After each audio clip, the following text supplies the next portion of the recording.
Before the video starts, we should all ask ourselves a question. What is trust? The definition of trust is the firm belief in the reliability, truth, or ability of someone or something.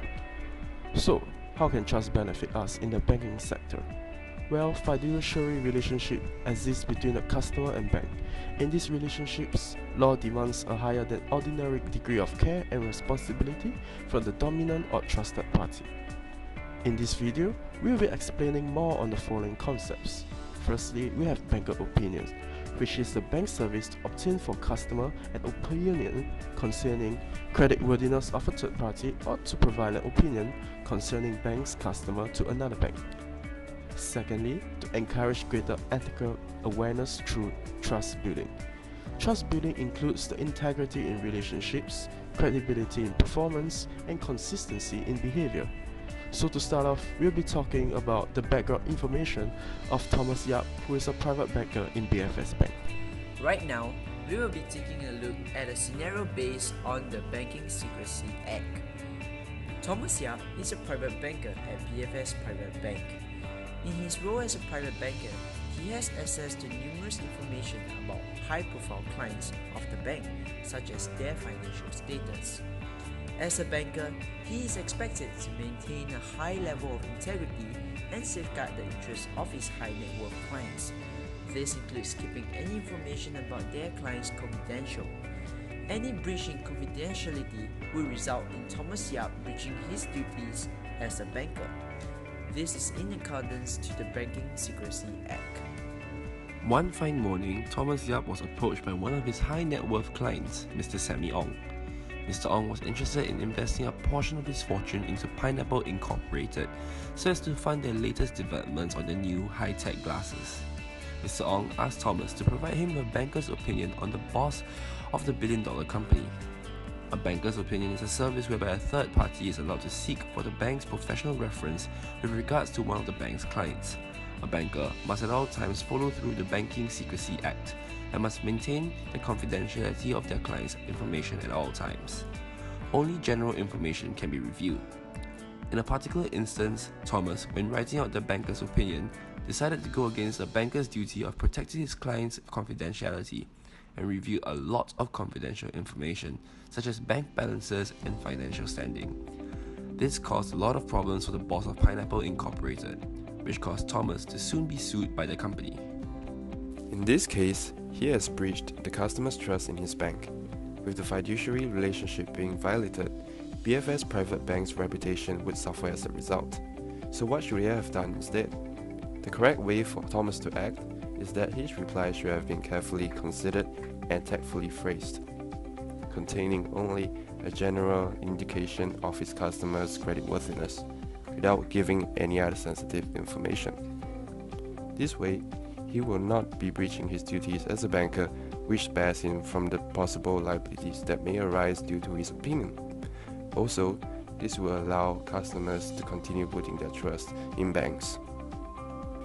We will now take a look at a scenario based on ethical awareness trust building. Financial advisors are expected to do what is best for their customers. Meeting their customers' needs should be priority. However, some financial advisors are paid fully by commission, which may cloud their judgment when choosing which policies to offer their customers. Thus, they tend to offer products and policies that are out of their customers' financial budget. James Goh, a financial advisor in BFS Bank, had a client, Mr. Tan. Mr. Tan wanted to buy life insurance to protect his family against income loss if anything were to happen to him, as he is the sole breadwinner of his family. Mr. Tan was not a wealthy customer and had a humble budget for the purchase of the life insurance. However, James Goh took advantage of the situation and offered Mr. Tan a very exclusive life insurance policy, which was way out of his budget, and strongly encouraged him to purchase it. James Goh should have chosen a product that is actually suited for Mr. Tan and not sell him the life insurance which was over his budget, as Mr. Tan had a strict budget to keep to. When choosing the life insurance product, James should have considered Mr. Tan's financial status and needs instead of the commission he will earn from selling the insurance product. Mr. Tan, as the customer, should benefit from the life insurance and not James as the financial advisor. James should have put away his personal greed and did what a financial advisor would have done, which is to meet the customer's needs and wants. As the name suggests, a financial advisor is there to advise customers, and advisors are meant to be for the benefit of the customers. People choose to go to their bank to buy insurance products because they feel that the financial advisor is more trustworthy. If the financial advisor prioritizes earning a profit instead of providing a product which suits the customer, the financial advisor has therefore breached the trust that the customer had in him by being untrustworthy in performance. Moving on, we feel that there are many aspects and contributory factors that come together to form the dream consumer bank that customers hope to see.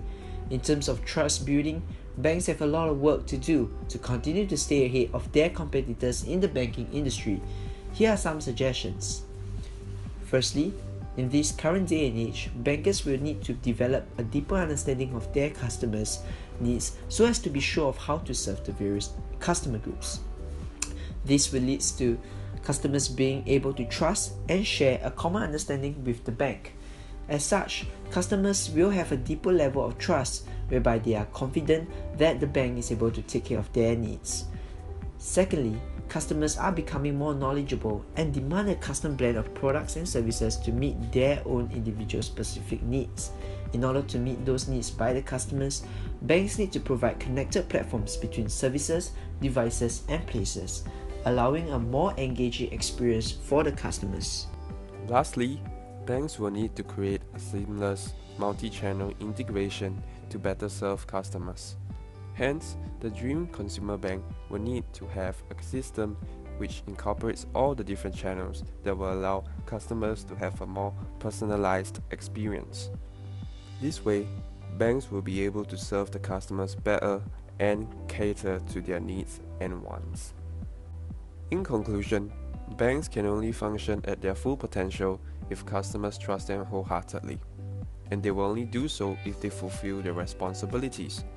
If our banks are able to incorporate these elements into their banking culture, the customers will continue to trust banks, since they know that banks are able to look after their specific needs and connect with them on a personal level. This also allows increased customer satisfaction and engagement. It is also imperative that they do so, since after all, customers may survive without banks, but banks will not survive without customers.